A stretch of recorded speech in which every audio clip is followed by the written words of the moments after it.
Delta மாவட்டங்களில் சென்ற வாரம் பெய்த திடீர் மழையால் சுமார் 2000 ஏக்கரில் விளைந்த நெற்பயிர் மழைநீரில் மூழ்கி சேதமடைந்துள்ளது.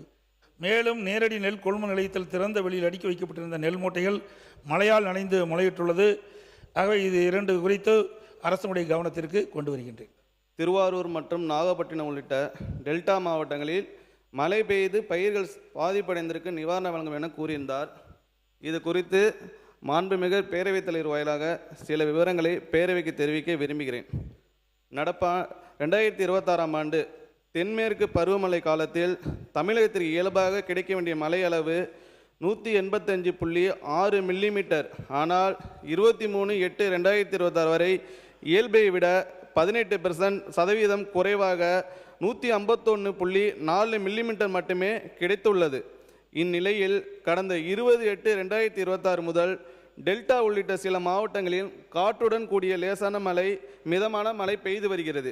இதில் கடந்த 20/8/2026 அன்று காற்றுடன் கூடிய கனமழை பெய்ததால் திருவாரூர் மாவட்டம் நன்னிலம் வட்டாரத்தில் சுமார் 180 ஏக்கர் பரப்பளவிலும், தஞ்சாவூர் மாவட்டம் திருப்பனந்தாள் வட்டாரத்தில் 0.81 ஹெக்டேர் பரப்பிலும் அறுவடைக்கு தயாராக இருக்கும் குறுவை நெற்பயிர்கள் சாய்ந்துள்ளதாக அறிக்கை வெளியிட்டுள்ளார். நாகப்பட்டினம் உள்ளிட்ட இதர டெல்டா மாவட்டங்களில் தற்போது பயிர் பாதிப்பு இல்லை. எனினும் பயிர் நிலை தினசரி கண்காணிக்கப்பட்டு வருவதாகவும், பயிர் பாதுகாப்பு ஏற்படும் பட்சத்தில் உரிய நடவடிக்கை மேற்கொள்ளப்படும் எனவும் மாவட்ட நிர்வாகம் தெரிவித்துள்ளது. இம்மாவட்டங்களில் தற்போது வறண்ட வானிலை நிலவி வருவதால் குறுவை நெல் நடை அறுவடை செய்யப்பட்டு வருகிறது.